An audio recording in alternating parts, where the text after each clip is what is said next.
For those of you that may just be joining us, I know just getting into the routine of a Wednesday night Bible study, we've been talking about the School of Spiritual Warfare. We began by talking about the general principles of warfare, and we talked about some terms, some definitions, things like principalities, powers, wickedness in high places, angels, demons.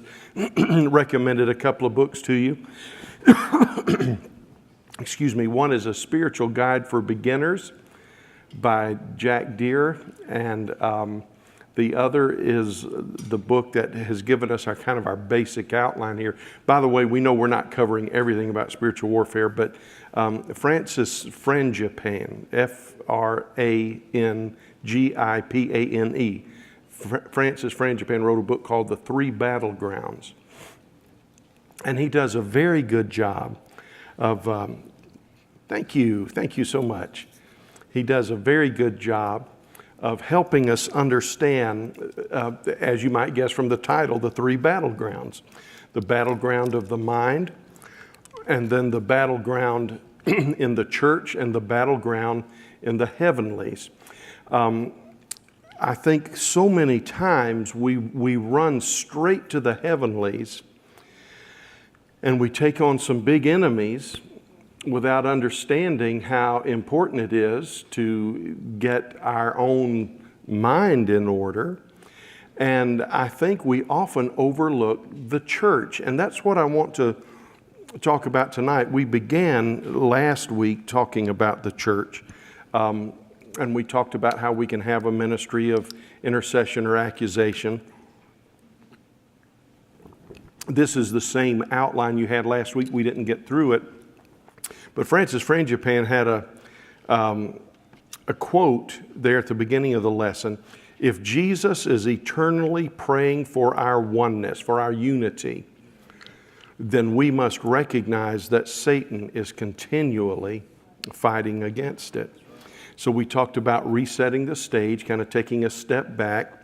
Now we're talking about the church, okay? We talked about bringing our thoughts under captivity, dealing with our baggage. And quite frankly, we've been through that several times. Jack Taylor has taught us a lot along those lines. We talked about our need to see Jesus as warrior king. If you go to number 3 on your outlines, our marching orders are very simple. Love God and love people. It's the idea of the church as a family. And we said that we will either walk in ministry of accusation or ministry of intercession. There are two things, as far as we can tell from Scripture, besides worship. There are two things that continually go on in the presence of God. Both of these things are brought to His throne. One is accusation. And that's what the enemy did. We see him doing that in the book of Job, where he comes to the presence of God with accusation. We don't have the answers as to why God allows these things. We don't have an answer as to why the Lord permits such an exchange. We just don't know. And guys, let me tell you, there's nothing wrong with saying we don't know. We just don't know. But for some reason, to some extent, the enemy is allowed to bring accusation to the throne of God. We see it in the book of Zechariah symbolically, when Joshua the high priest is being accused and condemned. In the New Testament, he's the accuser of the brethren that accuses them before God day and night. So we know he's an accuser. The sad thing is, if we're not careful, we can enter into that. We can actually partner with the devil. And I know that no Christian would want to partner with the devil. But if we're not careful, we can do that. And we need to be very careful. The other thing that is brought before the Lord and the throne of God regularly, and the resurrected Lord Jesus is the one that leads the way on that, is intercession, where He makes intercession for us. Now the devil makes accusation. The Lord makes intercession. We know from Hebrews 7:25. And quite frankly, we've got to decide which team we're going to be on. We've got to decide. You say, well, I love the Lord. Yeah, I know, but if we love the Lord and continue to bring accusation, then we've got a conflict of interest. Isaiah the prophet said, you want the Lord to really move in your midst? Take away the pointing of the finger. Take away the accusation. And instead latch onto the idea of intercession. We talked a little bit about Matthew 7, judge not. We said, number 4, that those involved in spiritual warfare must first be worshipers.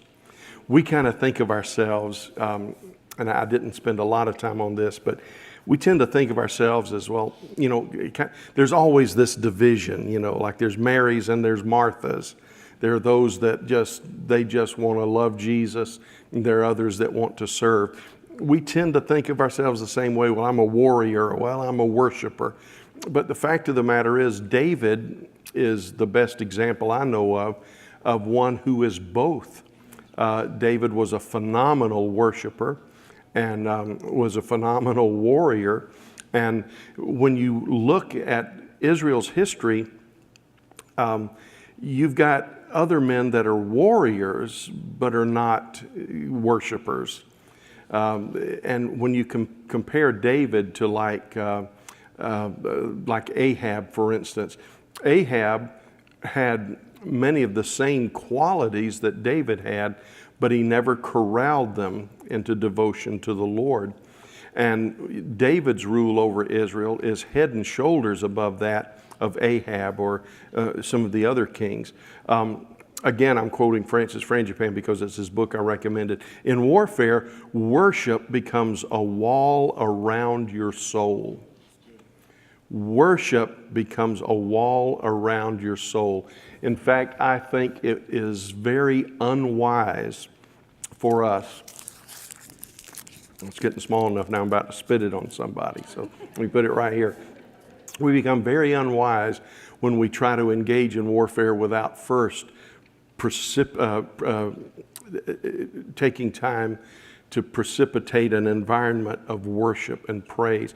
Sometimes, not every time, but sometimes when Israel went out into battle, the musicians went first. It was prefaced by worship. Now, we said the goal of the church is to exalt God by worship, to evangelize the lost with the gospel, and to equip the church for service by meeting together. Now that's an old EEE formula that I'm not talking about evangelism explosion. I remember back in the 60s, every church bought into this AG church, exalt, evangelize, and equip, and it served us well. It's still a good goal for the church. Number 1, our first and primary reason for being, even more than evangelism, is to worship God. I've said this, and people kind of looked at me funny when I said it. The most important thing in your Christian life is not evangelism. The most important thing in our service is not evangelism. You know, we say, well, there's nothing more valuable than lost souls. Yes, there is. It's our intimacy with Father. Because out of intimacy with Father, everything else proceeds and operates. So yes, I believe that intimacy with Father is more important than evangelism. And that's why we have as the first priority of the church is to exalt God by worship. And when we talk about worshiping God, that carries with it the idea of a life of intimacy, knowing the Scripture, obeying the Spirit, knowing the heart of God. Now, right on the heels of that, when we have His heart, we know that our heart is also filled with evangelism. And we want to evangelize the lost by the preaching of the gospel. That's why we support missions, and that's why we teach people how to share their faith. But thirdly, we want to equip the church for service by meeting together. Now, the last thing we said was that the cloak of humility is our greatest defense outside of God Himself. Please allow me no more than 10 minutes to set the stage on why I believe that warfare in the church is so important. I think, again, I think the mistake we make is we go for principalities and powers. Now, some people say we should never go for principalities and powers, but Paul said to the Ephesians, he said, we wrestle not with flesh and blood, but against principalities and powers. I think a lot of people had a lot of heartburn with John Paul Jackson's book, Needless Casualties of War. But all John Paul Jackson said, he said there's a place for battling principalities and powers, but it's only at the direct command of the Lord, because that's very serious warfare. And I think that we don't understand that. I think there are casualties when we presumptuously, do you know that even the archangel did not bring insulting accusation against the devil, but he said, the Lord rebuke you. Now, obviously, we know there's warfare with angels, and we know from Revelation 12 that Michael and his angels will prevail against the devil and his angels. We know that, but I'm saying that even an archangel doesn't carry an arrogance of saying, I wish I could get my hands on Satan. I'd tie his tail in a knot and send him to hell where he belongs. No, he understands the seriousness of this thing. I don't say that to glorify the devil, but I'm saying there are levels of warfare and levels of principalities and powers. The cloak of humility is our greatest defense. And when we put on the cloak of humility, before we go after principalities and powers, and that's why we're saving this for last, we need to be sure that we are walking in integrity, that we're not harboring secret sin. Now, spiritual warfare doesn't require that we be perfect. Spiritual warfare doesn't require that we not have any conflict. But spiritual warfare does require that we be people of integrity and that we walk in humility before the Lord. The church is the second step that we need to take, because even though we have a lot of people that consider themselves independent operators, there's no frame of reference in the New Testament for independent operators. Even the word saint, so far as I know, never exists in the New Testament except in the plural. We are designed to operate together. And you say, well, Pastor, but the church has so many problems. I know. And that's because the enemy knows that when we come together as a church, exponentially more power is made available to us. Even in our prayer, he said, when 2 or 3 of you gathered together, he said, there I am in the midst of you. And that doesn't mean God's not with us when we're single, just us. I mean, what if you get shipwrecked on an island, you're the only one there? Of course he's there, and of course he's with you. But the thing about when we come together, there's an exponential increase of power. And even our prayer is considered the same way you would consider a symphony. Now, you can have a single instrument play a song beautifully, but no matter what instrument you have, now some this is less true of than others, but no matter what instrument you have, there are limitations to that instrument, to the sounds that it can make and the type of sounds that it can make. But when you bring them together, they're called a symphony, and they're playing the same piece of music with the notes written for their strengths and their particular contribution. That's what church is. Church is us coming together, and whether it's our prayers or our worship or our warfare, is a symphony. It's interesting to me that Israel, God said, I know there are differences. I know that this tribe likes this and this tribe likes that. God said, you can live among yourself as tribes, but he said, I require that you come together. I require that you come together for 2 things, worship and warfare. You have to come together for worship and warfare. And I think there's more that goes on in the church when we begin to understand that. And tonight I want to tell you just a story from the Old Testament. I'm not going to treat it expositionally or exegetically. In fact, I just want to observe some principles. This is not a parable, but I want to talk about some principles regarding the life of Hannah and how she handled some difficulty. Now, let me. This is what I wanted to say to you. There have been many times in my life I felt an attack from the devil, and you too. I know you've all felt that. But there are 2 times that I felt an in-your-face, seeing demons kind of attack. When I say 2 times, one was an extended period, one was a shorter period. But both times I've had an overt attack from the enemy where I saw things and felt things in ways it was not normal for me. And I want to tell you that both of those times were when we set our hearts to mobilize the church for spiritual warfare.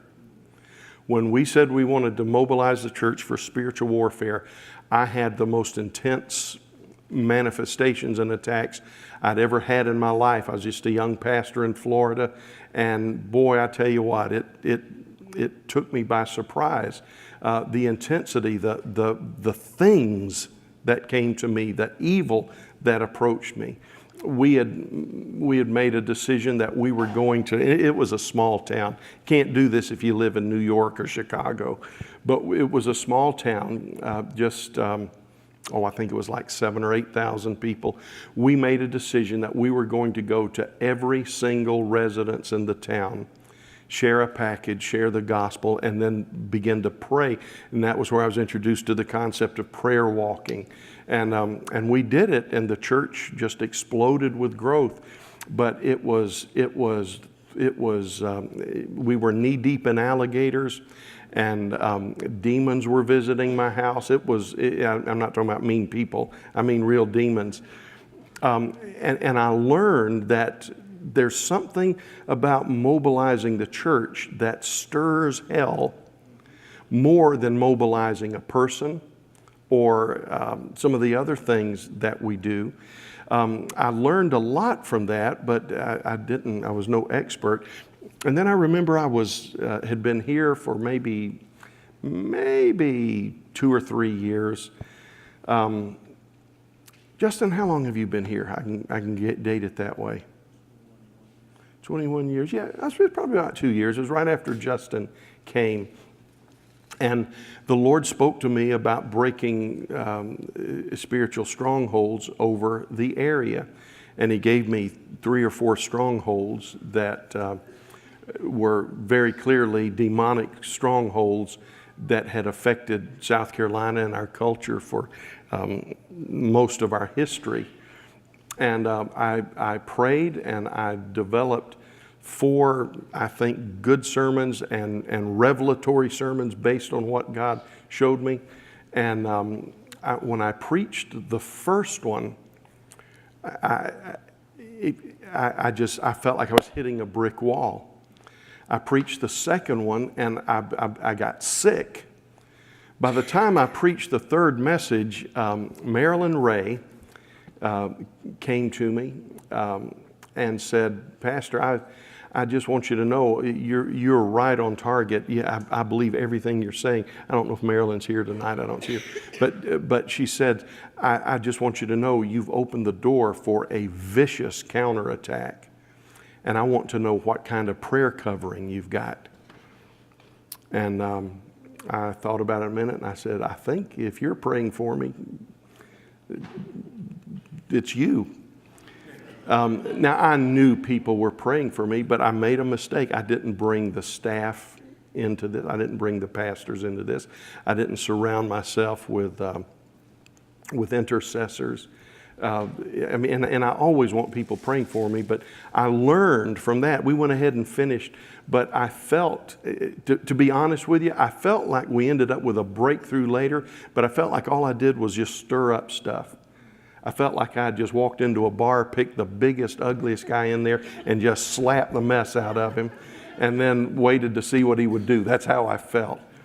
And I went into repentance over that, not because I had sinned, but because I said, Lord, I forgot what I learned back in Florida, and I don't want to approach this again. It reminded me, and then I don't need to tell you about the second time because it has to do with some things we're still processing and working through.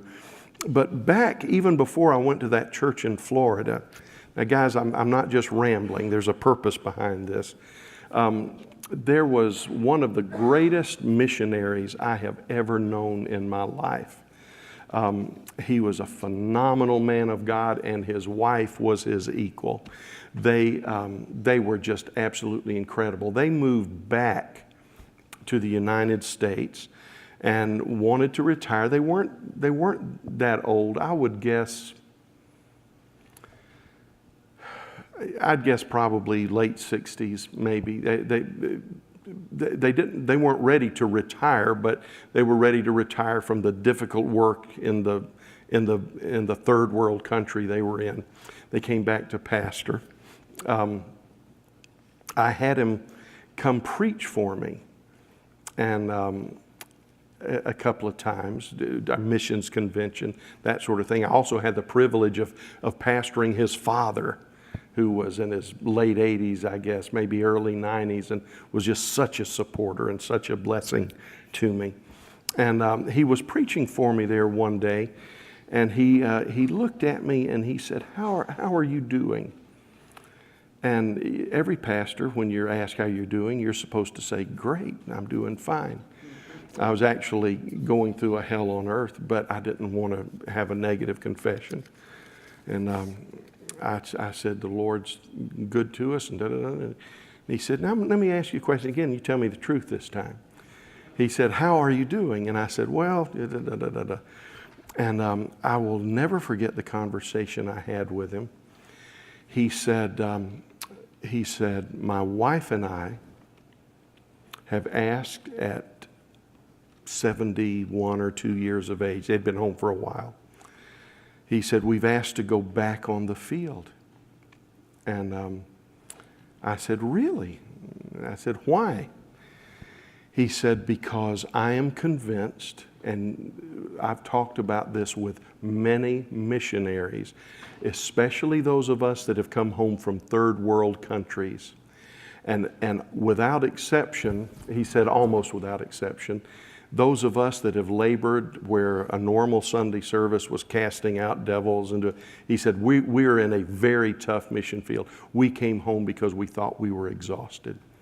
He said, I am convinced that the most demonized churches we have ever seen are Assemblies of God churches in America. And I thought it was a joke. I kind of chuckled, and he looked at me, and he wasn't kidding. He wasn't kidding. He looked at me, and with a prophetic voice, he looked at me, and I saw heaven through his eyes. He said, an enemy has done this. And he was, of course, that comes from the parable of the tares and the wheat. He said, something has happened in American Christianity. He said, there has been a systematic, subtle, and devilishly ingenious plan to emasculate the church, make the church meaningless and pointless, and people who think they are speaking revival and people who think they are speaking as reformers, he said, are actually destroying the church in America, and we're becoming a political institution. He said, I will prophesy two things to you, and this was in the 1980s. He said, churches will be more and more difficult to pastor. He said, number one. He said, number one, churches will become more difficult to pastor. He said, number two, churches will begin to be sucked in by other voices like politics, financial issues, economic policies. And this was,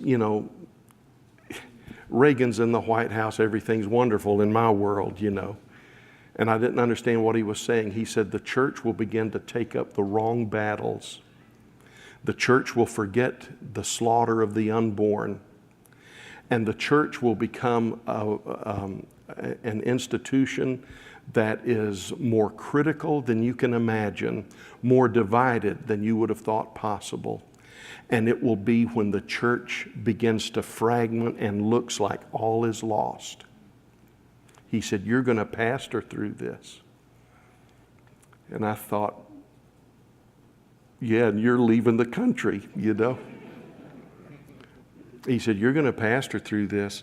He said, but hopefully in your lifetime, it may be after you're gone, but he said, the Lord has made a promise. He's going to refine the church, and he's going to make the church without spot or wrinkle. But he says, before we get there, the church has got to discover her purpose.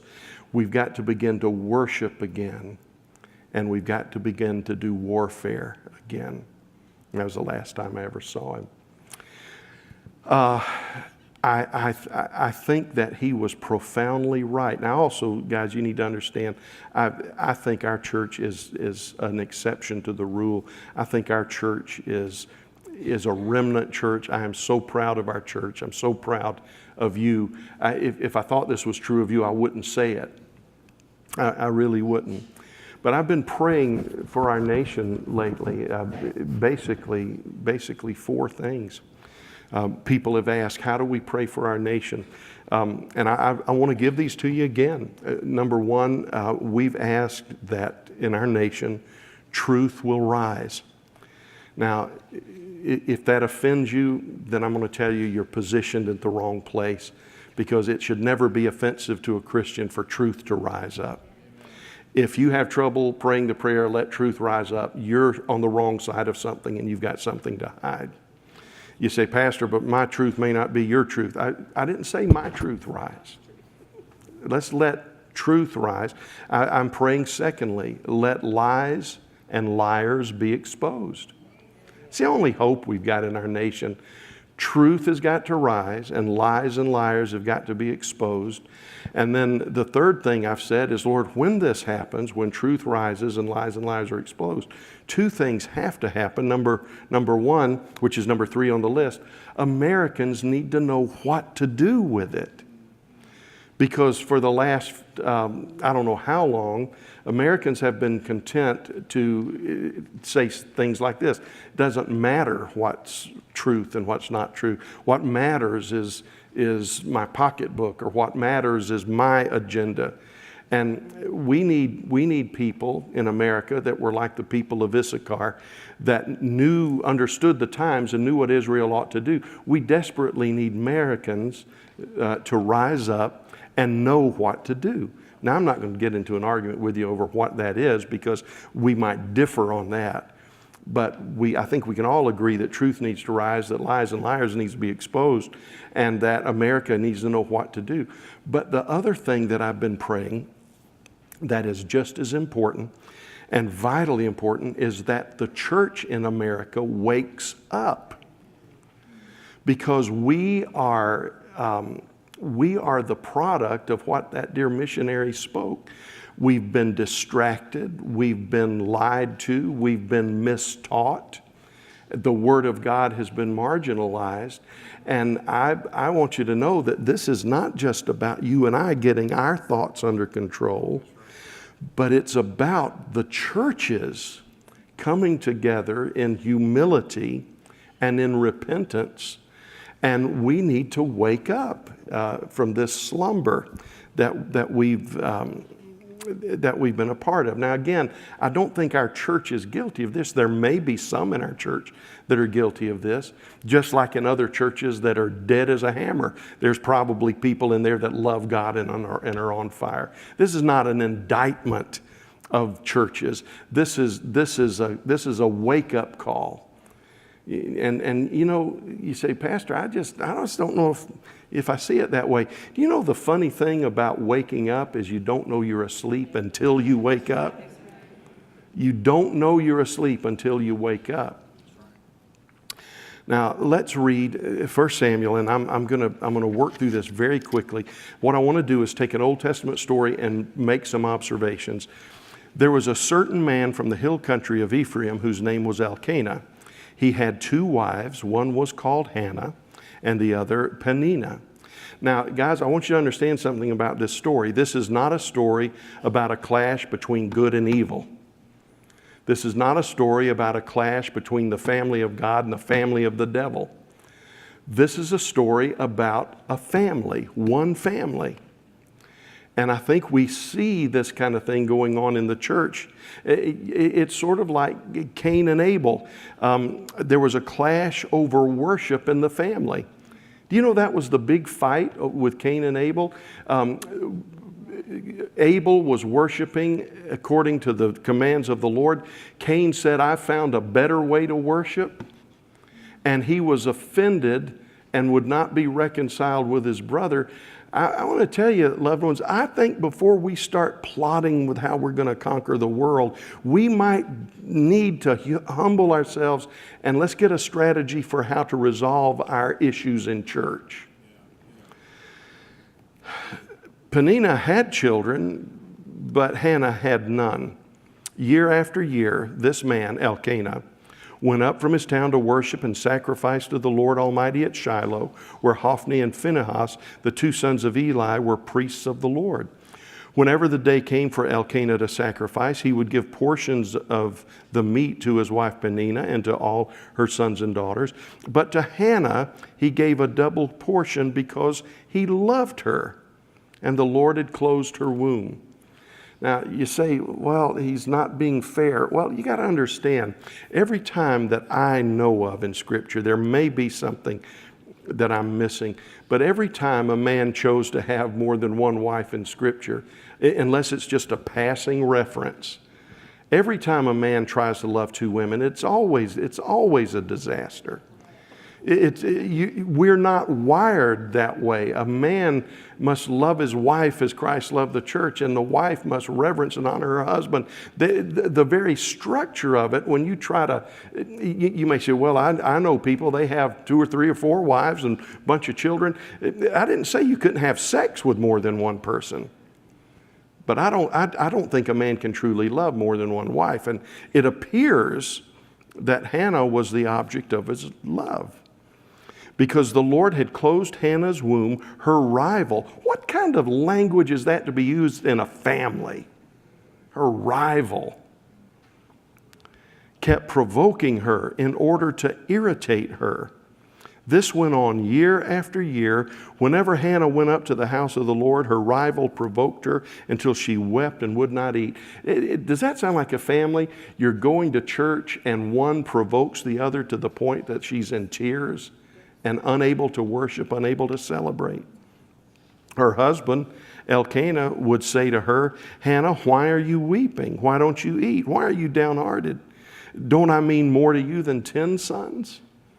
Well, it was easy for him to say he had children, and she didn't. Once when they had finished eating and drinking in Shiloh, Hannah stood up. Now Eli the priest was sitting on his chair by the doorpost of the Lord's house. In her deep anguish, Hannah prayed to the Lord, weeping bitterly, and she made a vow, saying, Lord Almighty, if you will only look on your servant's misery and remember me and not forget your servant, but give her a son, then I will give him to the Lord all the days of his life, and no razor will ever be used on his head. And she kept praying to the Lord. Eli observed her mouth. Hannah was praying, and her heart and her lips, in her heart, and her lips were moving, but her voice was not heard. Eli thought she was drunk. And he said to her, how long are you going to stay drunk? Put away your wine. Great pastor. Not so, my Lord, Hannah replied. I am a woman who is deeply troubled. I have not been drinking wine or beer. I was pouring out my soul to the Lord. Do not take your servant for a wicked woman. I've been praying here out of my great anguish and grief. And then Eli suddenly is more spiritual. Go in peace, and may the God of Israel grant you what you have asked of him. She said, may your servant find favor in your eyes. Then she went her way and ate something. Her face was no longer downcast. Early the next morning they arose and worshiped before the Lord, went back to their home in Ramah. Elkanah made love to his wife Hannah, and the Lord remembered her. So in the course of time, Hannah became pregnant and gave birth to a son. She named him Samuel, meaning because I asked the Lord for him. Samuel means asked of God. When her husband Elkanah went up with all his family to offer the annual sacrifice to the Lord and fulfill his vow, Hannah did not go. She said to her husband, after the boy is weaned, I will take him and present him before the Lord, and he will live there always. Do what seems best to you, her husband Elkanah told her. Stay here until you've weaned him. Only may the Lord make good his word. So the woman stayed at home, nursed her son until she had weaned him. After he was weaned, she took the boy with her, young as he was, along with a 3-year-old bull, an ephah of flour, a skin of wine, and brought him to the house of the Lord at Shiloh. When the bull had been sacrificed, they brought the boy to Eli, and she said to him, Pardon me, my Lord. As surely as you live, I'm the woman who stood here beside you praying to the Lord. I prayed for this child, and the Lord has granted me what I asked of him. So now I give him to the Lord. For his whole life he will be given over to the Lord. And he worshiped the Lord there. Now, let's meet the characters very quickly. And in about 15 minutes, let's just try to wrap our head around what God may be trying to tell us out of this story. Now, I want to tell you this. The two major characters, Elkanah plays a role, and he certainly is an important character, but he's not part of the observation that I want to make as much as the two ladies, Peninnah and Hannah. And I got to just throw this out there. You may need to, as we work through these 15 minutes, you may need to come to the realization of what kind of family member are you? Are you a Hannah? Or are you a Peninnah? Is your ministry one of accusation, or is your ministry one of intercession? Well, Peninnah, let's begin with her. She had more, she produced more, but she provoked or taunted Hannah. She postured herself as Hannah's rival, and the idea behind this was competition. There are a lot of godly men that make a living by finding fault with other Christians. I call them heresy watchers. And I want to tell you, we need to stop supporting these men. We need to stop buying their books. We need to quit listening to their programs. They tout themselves as somebody that has the gift of discernment, and they're trying to set the Lord's people right. But I've not seen much fruit coming out of those lives. It's like the person I told SCSL about the other day. Well, I'm recording some stuff. I don't know if I've actually told them yet. I prophesy, I think you'll be told this tomorrow. I think but there's a man went to the doctor. He just had a sour disposition. He couldn't sleep, mad at his wife. And, you know, everything's wrong. Everything's wrong. And he told the doctor, everything's wrong with me. Touched his head. He said, my head hurts. That hurts. This. He touched his whole body. He said, everything hurts. And he said, I've gone on WebMD and tried to figure this out, and I've got a list of things that could be here. Just everything hurts. And the doctor felt of him a few minutes and then examined him further and said, that's why it hurts. Your finger's broken. Everything you touch causes your finger to hurt, and you think the problem is what you're touching, but the problem's you. A lot of Christians are like that. Peninnah was like that.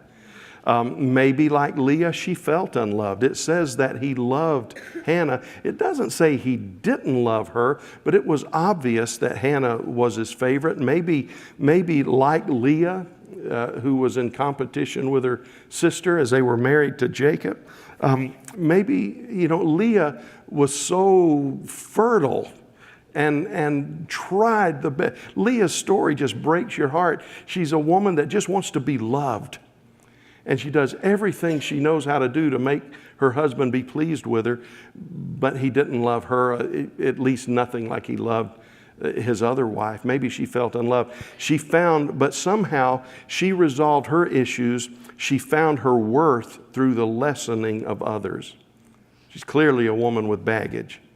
And then you've got Hannah, who's deeply loved, favored by Elkanah, harassed by Peninnah, and she found herself where so many people are, facing some sort of lack in her life, some sort of thorn in the flesh. Now, Elkanah, in some ways we could make him the Lord, but the problem is our analogy begins to break down if we keep pushing. And remember, this isn't a parable. This what I'm telling you is not what this story is about. It's just some observations. He loved them both. He was kind to them, but there was a special place in his heart for Hannah, as we said. He made an effort to comfort Hannah by his own show of devotion, but it wasn't what Hannah craved. The interesting thing in this story to me is whether you want to look at Elkanah as the Lord or whether you just want to take off and realistically look at it and talk about the Lord himself. Peninnah is the problem. Peninnah has issues. Peninnah is the one that needs to be taken to the woodshed, spiritually speaking, and corrected. But neither Elkanah nor Jehovah even address once the sin of Peninnah's life. I don't know if you've ever noticed it, but have you ever found yourself being hurt by somebody and their problem is far greater than your problem? They're the ones really doing wrong. And what makes it worse is that nobody seems to see it. And the Lord doesn't even bring it up. And so we start saying, how long, O Lord? We become like Habakkuk. Lord, no doubt we are sinful and we need to be judged. But Babylon? Please, at least use somebody better than us to correct us. No, God lets Peninnah's flourish. He just lets Peninnah's flourish.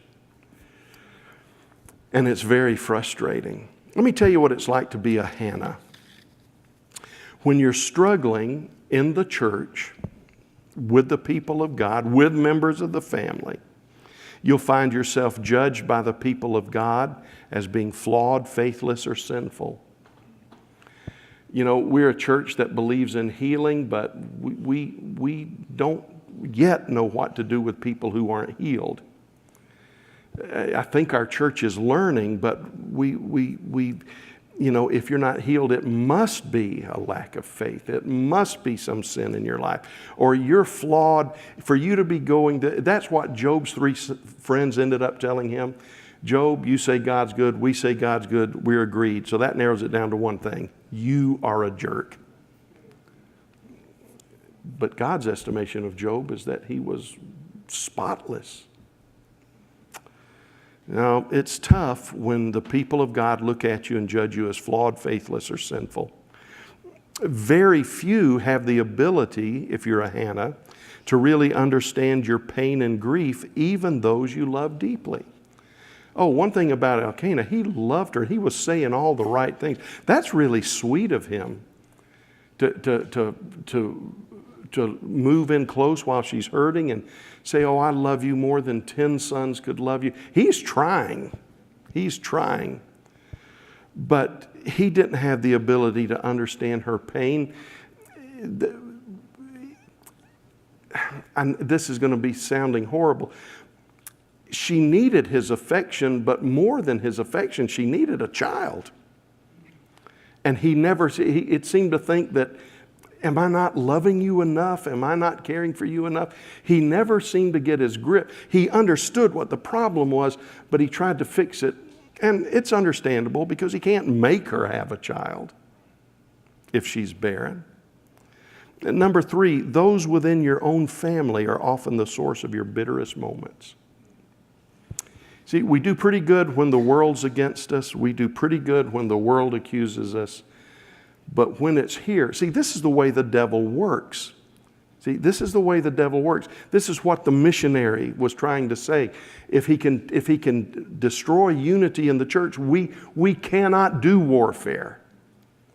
And loved ones, warfare does not happen on any significant level until a church comes together and loves. We're going to talk about that not this Sunday, but next Sunday in the book of Acts. We're going to look at Saul and Barnabas splitting up. Next week, we're going to talk about this. Well, just come. We're going to talk about, let me say this, over the next 2 or 3 Wednesdays that I preach, we're going to be talking about what it means to do war in the heavenlies and what the church must look like to do war. And then we're going to get an action list. We're going to get an action list of things to follow. Number 4, when you're a Hannah, sometimes even those in spiritual authority misread events in your life. Boy, one of the darkest times I was going through in my life, I called a former superintendent. Not anybody in South Carolina. I was in another state, and he was in a state I'd lived in before. And I tried to explain to him what I was going through, and I wanted to follow the Lord. I wanted to get his advice. And he said, well, you just stepped out of the will of God when you left this church down here. And I said, no, sir, I don't think I did. He said, I know you did. That's why you're having trouble right now. Well, to make a long story short, he was mad at me for leaving the church. He didn't want me to leave the church. And now 3 years later, it's his chance to punch me in the face. You know, you're having trouble because you stepped out of the will of God. I don't know of any man in leadership I honored and revered more than him, but let me tell you, when God puts you through the Hannah trial, he is getting you ready for something profound. And he doesn't give you anything to hold on to except him. And it's so frustrating. It's so frustrating. Okay, but let's go to letter F. Hannah tapped into divine wisdom to deal with her pain. Now, you know, when my kids were little and they used to get in a fight, you know, we just had a rule. If a sibling does you wrong, come to Daddy. Daddy will handle it. Daddy will make it right. Well, sometimes they didn't want to do that. They decided it was easier if I handle it, you know, with the punch in the head or whatever. And a lot of times I'd break things up. And one time I said, boys, if you guys want to duke it out, you can. But I said, it's not going to get resolved. You're both going to get hurt. So you can deal with this and it'll be a mess, or you can let me deal with it. And the choice is yours. And usually they'd say, you deal with it. And every once in a while they'd say, no, we'll deal with it. And I had to break it up and say, offer withdrawn, offer withdrawn.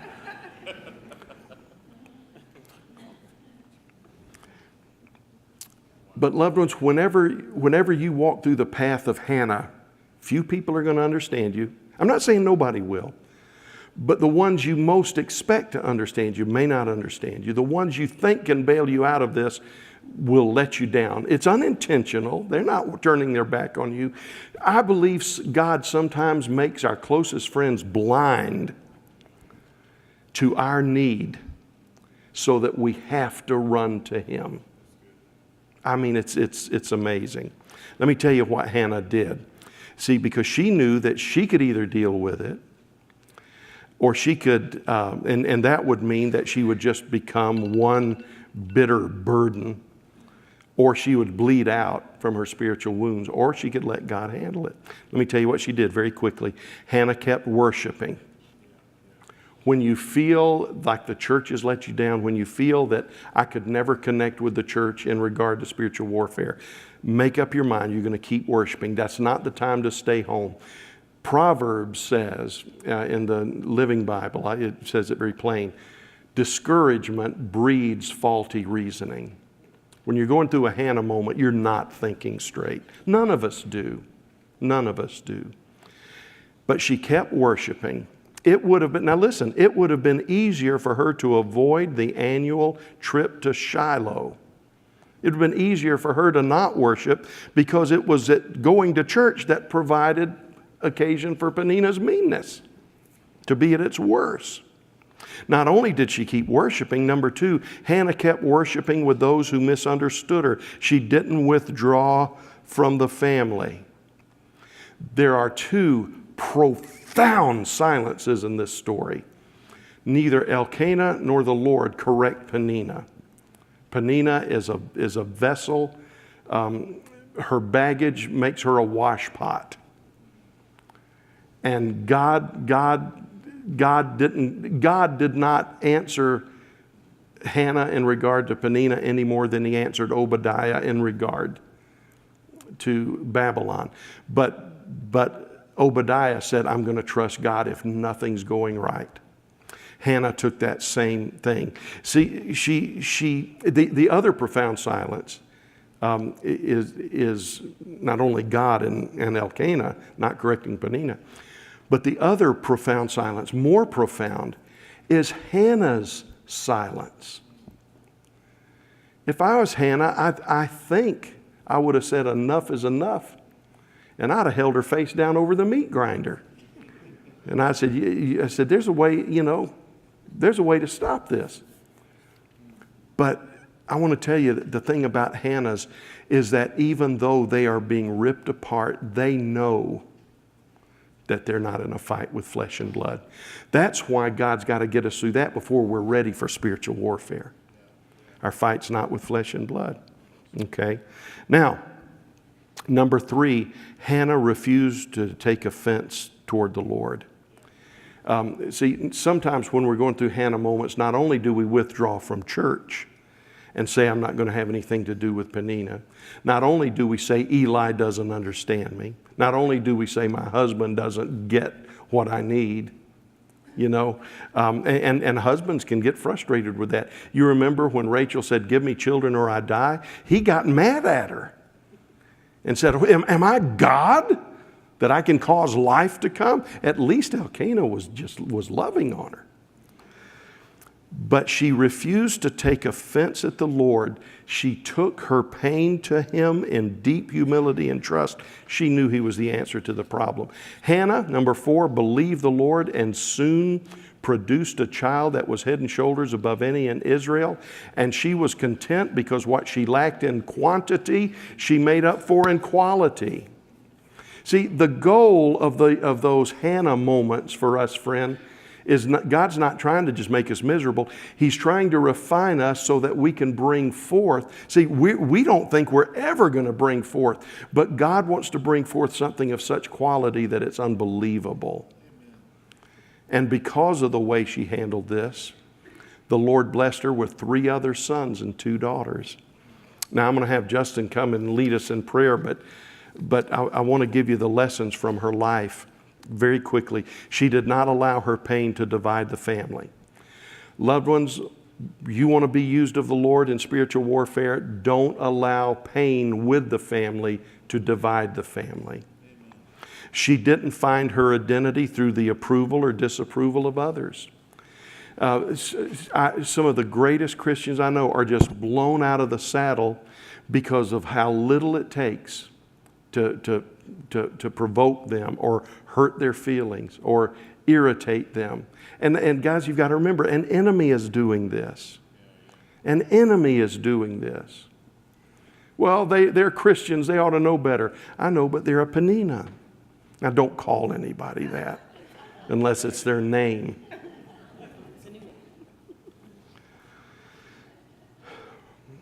She became content with a smaller portion, and God was able to exercise exponential influence through her. God gave us a promise for our church years ago. He says, your influence in the kingdom will be disproportionate to your size.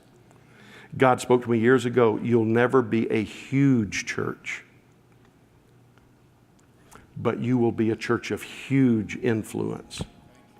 That's what was happening to her. And don't you think that Peninnah kept picking on her? And Peninnah's having kids like a brood sow, every few months.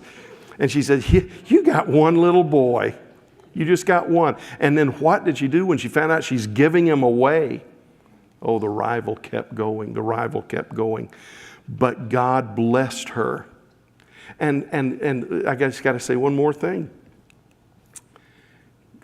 As far as we know, in this life, Peninnah was never dealt with.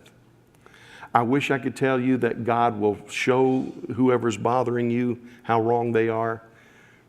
The good news is that He will. The bad news, it'll probably be after one or both of you is dead. She knew the potential value of one life. Susanna Wesley, 23 children. How do you raise 23 children? Susanna Wesley had a signal whenever she put her apron up over her head. That meant Mama's praying, don't bother her. But she had arranged for every one of her children. Every one of her children had 1 hour of her time undivided every week. John Wesley wrote a letter to his mom and said, how I miss Thursdays at 10 a.m. because all of his life she gave him Thursday mornings at 10. None of his other siblings were allowed to speak. It was her and her son. And what kind of heritage did that produce? It was said in a London newspaper when John Wesley died, Mr. Wesley was ordained such and such a date, born such and such a date, died such and such a date.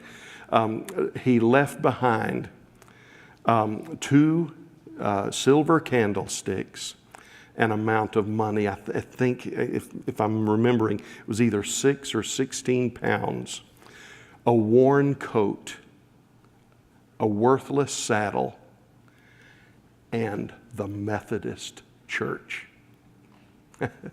Boy, just when you think he left nothing, the Methodist Church, one of the greatest forces for revival in the 1800s. Now, summary of spiritual warfare. Christ is the commanding general. We only do warfare at His command. We're part of an army, and it's imperative that we learn to march and fight together. Our mission is summarized in 3 words: exalt, evangelize, equip. The enemy's plan is to disrupt our unity, and humility is a magnet for grace. God resists the proud, but gives grace to those who are humble. Next week, I want to talk to you about the idea of strange fire. The danger of not doing warfare and not doing church under the inspiration and help of the Holy Spirit.